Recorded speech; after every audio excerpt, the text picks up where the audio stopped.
Welcome everyone. Thank you for joining us today. I'm Teresa Marentet, CEO and Chief Nursing Officer of the Windsor-Essex County Health Unit. Please be reminded that public health measures continue to be the most important protection to prevent the spread of COVID-19. Stay home if you are sick, maintain a 2-meter distance from others, wash your hands often with soap and water, or use an alcohol-based hand sanitizer. Use proper respiratory etiquette by coughing into a tissue or your sleeve, and wear a mask when attending commercial establishments. I will now report our current case counts.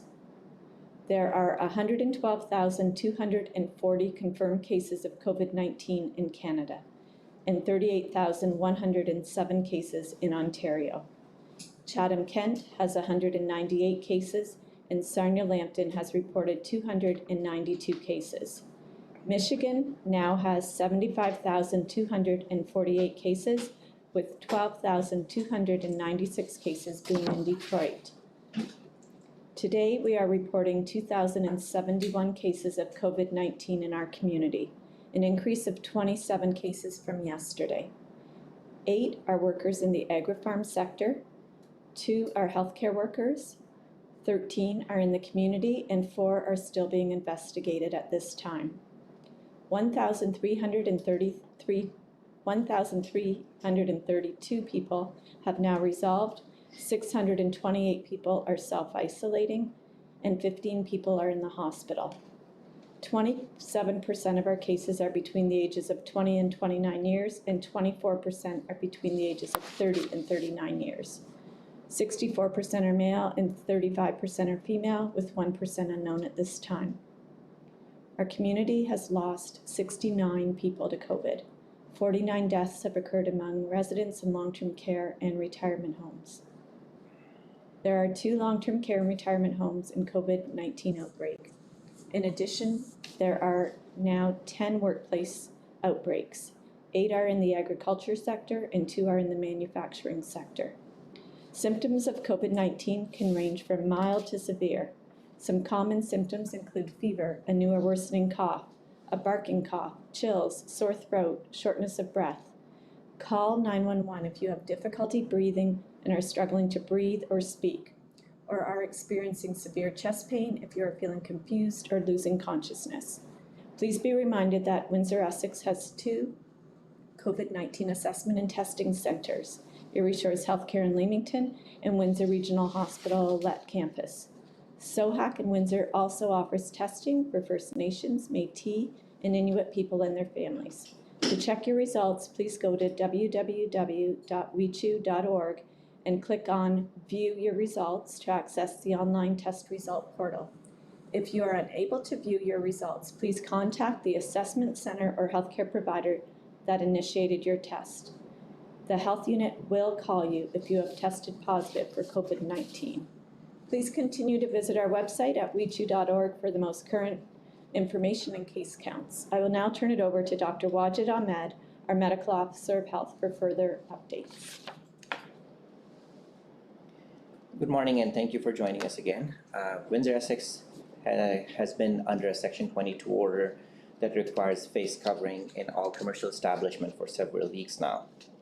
The Windsor-Essex County Health Unit continues to provide ongoing education and support to our community to ensure compliance with the order. We receive many questions on a daily basis for clarification of the order, as well as our enforcement officers are out in the field responding to and investigating complaints and compliance with respect to the order. This morning, I would like to provide just a few reminders. When wearing face covering, it should cover the nose, mouth, and chin at all times. We often see individuals with covering only the mouth or under the chin. There are exceptions for age and medical reason under the order, and a doctor's note should not be asked for. Rather, this should be enforced in good faith, and patrons on patios do not have to wear masks, but there is an exception for a staff.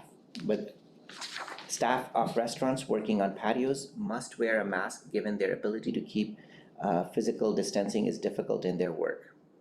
Customers to a bar or restaurants should bring a face covering with them, as this would need to be worn when going to the bathroom or going to pay inside the store.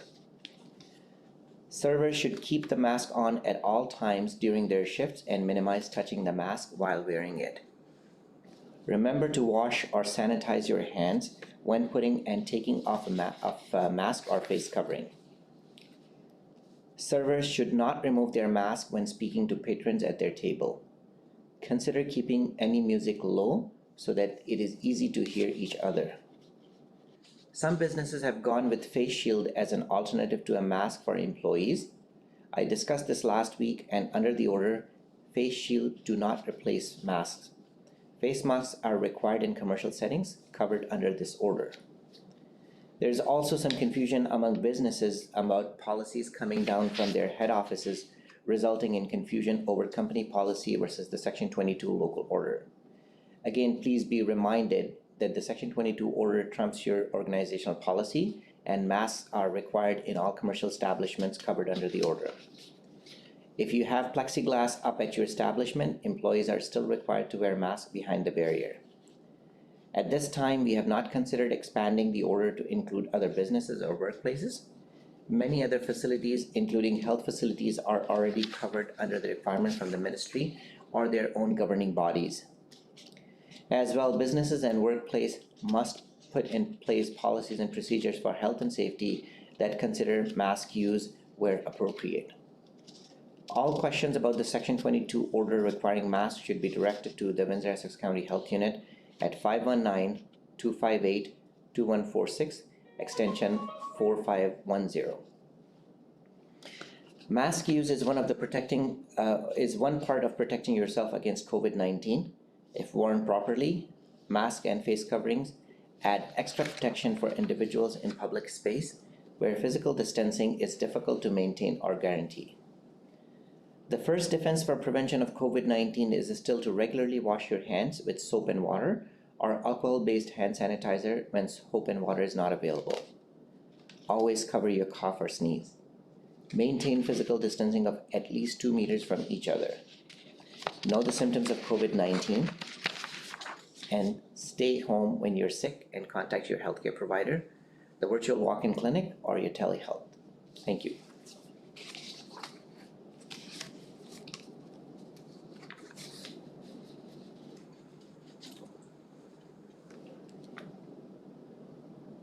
The conference is now unmuted. We'll now take questions from the media. Any questions from AMA Andrew? Yes, Teresa, first, just a clarification about the healthcare cases today. Are those local or individuals that work in Michigan? So there are two healthcare workers reported today. One is Local and one works in Michigan. Okay, thank you. Dr. Ahmed? In regards to the face coverings, face masks, I know Bob and others have asked this question before in regards to your education.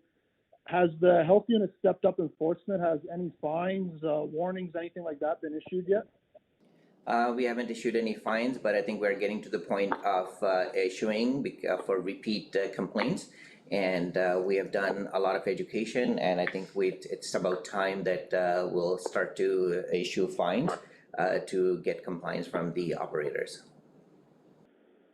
Can you expand on the complaints? I know last week we talked about it. Like you mentioned, you're still getting the calls and the emails. Do we have updated numbers when it comes to complaints and on-site inspections? We'll send you the details, Rob, if that's of interest to you. We do track that number.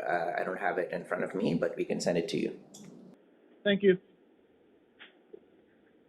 any questions from Winter Star? Yes, Doctor, there are 2 more workplace outbreaks being documented today in the agricultural sector. Were these places that were already on your radar, or are these new places with new cases coming out? Well, these are, I guess, initial cases, then results in further investigation. So yeah, these are all the ones that we were aware of, and upon further investigation, that's how we are getting more cases. Thank you. Any questions from CTV? Yes, good morning, Dr. Ahmed. It's come to our attention that there's an outbreak at a major retail store or outlet on the East End. Can you confirm or deny that? At this point, I can only say that any commercial establishment with people accessing, and we have the information if two or more people, two or more workers or individuals are connected to that establishment. So we will be issuing or putting out that information out there. At this point, all I can say is we haven't done that. So that means we do not have any established link there. Okay, so if it's true, at some point, will the public be notified? Will the store, be temporarily shut down for cleansing, that sort of thing? Absolutely. If we can establish that link and if we declare the outbreak as committed previously, any commercial establishment with public access, it will be notified and all the appropriate measures need to be put in place to ensure the safety and well-being of not only the employees, but also people visiting. So is it safe to say that you guys, excuse me, that you guys are investigating that if the potential is there? Well, we always investigate all the information, and the challenge is always the establishing the link between a case versus the workplace. Because if every one of us are working, and if someone develops COVID, the possibility of them linking it with the workplace is always a good question and a concern for all of us. So any of the major employers in the region, if they have two people, which can be totally distinct and not necessarily transmission happening at the workplace, but maybe outside of the workplace. So we do that, and obviously we are on the side of caution, especially in establishments which have more public access. All right, thank you. Any questions from CBC? Yes, good morning, Dr. Ahmed. Looking at the numbers, a few months ago, even a few weeks ago, we were talking about flattening the curve here in Windsor-Essex, but the curve is definitely not looking flat anymore. Are you concerned that we've moved into stage 2 too quickly? Well, I guess I wouldn't say that the timing about stage 2, because obviously the information that we had at that time and the pattern and the trajectory that where we were heading was fairly stable. Even though we are seeing right now cases, it is still fairly contained in the agri-farm sector mainly. And also many of these cases that we are finding right now, they're all linked with the original cases. So there is some comfort in that, but obviously moving to stage 2 opens up more opportunity for people to congregate, more businesses to open, and more likelihood of transmission. So even in areas that have done relatively or very well in the province and in other jurisdictions, what they are seeing is they're also seeing an increase with the stage 2 and even with stage 3 now, as some of the areas are noticing more cases with stage 3. So any changes from the norm, it does bring new cases, and as from a public health perspective, we definitely want to keep a close eye on it and to learn from others, as well as even learn from our own lessons, what is working, what's not working, and we'll continue to do that. And I mean, you mentioned that a lot of those cases are in the farming community, but we are seeing those increases in community spread as well. So is this something that is going to keep us held back in stage 2? Well, purely looking at the numbers, I guess the number are there, and one of the major criteria for the province to move any community to stage to the next stage is to look at those numbers. The numbers that we are seeing right now is definitely higher than pretty much the province, to the provincial average, and many other areas of the province. So I think that number will definitely be something that may come into play in making any decisions to move us forward. Thank you. Any questions from Blackburn? No, thank you. Any further questions from AM 800? Just one for Dr. Ahmed, please. Going back to the masks. Dr. Ahmed, you talked about how people are wearing them underneath their chin, not covering their nose. Does that catch you and your team off guard that people aren't wearing them normal? If we want to move to the next phase, you would think people would be wearing and following these procedures properly, I guess? Well, I guess that's the biggest challenge. We're all talking about changing our behaviors. Whatever we have done so far since the beginning of COVID-19 is basically helped us to change our behavior in so many ways. It has changed our lifestyle in so many ways. So I think it is important that given with a number of education, there are good resources out there to help people wear the mask properly. There are videos there are instructions there in different languages so that people can wear the mask properly. But I can also understand maybe some people, even if they may have some mild condition, not necessarily a condition to prevent them from wearing the mask completely, but they may have some other challenges as well. So that could be one of the possibility that if we're seeing those people.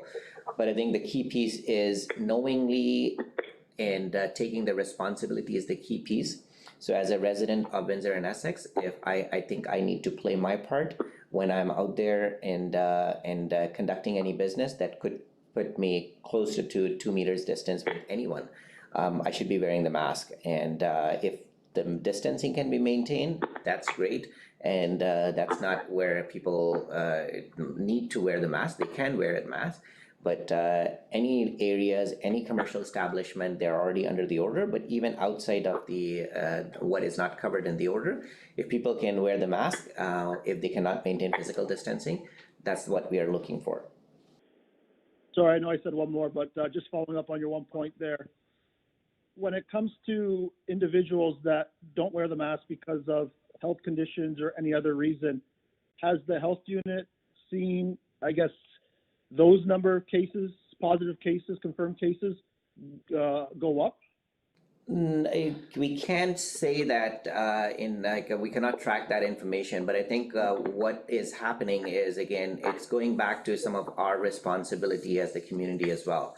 So what happens with someone who cannot wear the mask for any reason, and if they are considered as a high risk person, like for example, because of their age or health condition, what is happening is they stop going to some of these establishments. And I think as a community, we should be supporting those individuals and giving them some liberty to access the services. So everyone around them or most of the people wearing the mask, it can protect them as well. So I think it is important that we try and integrate those individuals and allow them to get some of that services done. And I know some of the businesses, they had the timings in the beginning of the pandemic to allow just for seniors to come and shop around, and maybe something that is still happening or not, I'm not entirely sure. But those are some of the measures that could allow people who may have some certain limitations for not wearing the mask or maybe unable to get to the grocery stores for any reasons. Maybe they can use those timing to go and get their get whatever they need to, and remove that barrier which could be preventing them from coming to any of these commercial establishments because of the mask. Thank you. Have a good day. Thank you. Windsor Star? Yes, just one more for Teresa. Could you tell me how many of the 13 community cases were transmitted by close contacts? I don't know if you have that breakdown. I don't have that breakdown right now. Okay. Yeah, sorry. No problem, but I'm Just looking at the confirmed case in Windsor and Essex County by exposure type graph on the website. Am I right in thinking that a portion of the cases that are being reported each day as community acquired are close contact transmission? Yes, yeah, that's a good assumption, because that is the case in many cases, many circumstances. Just keeping track of those numbers over the past few days, that's what it looked like. So wanted to make sure. Thank you. Yeah, and our epi summary, I think that would be more accurate because it would just put everything that's already verified, and that would give you a good indication tomorrow. wonderful. Thank you both. CTV? Yes, Doctor, just to follow up on the first one that I was doing there. So I guess at the end of the day, there is no public threat. If you guys are investigating, I would assume that the store would have been shut down immediately if there was a public threat, right? So I would assume there's no public threat as of right now. Yes, that would be an accurate estimate that we do not have the information to say that this transmission happened there. The moment we identify it, we'll immediately let the public know. Okay, very good, thank you. Have a good day. Thank you. CBC? No, thank you. Blackburn? No, thanks. Okay, thank you, everyone. Thank you.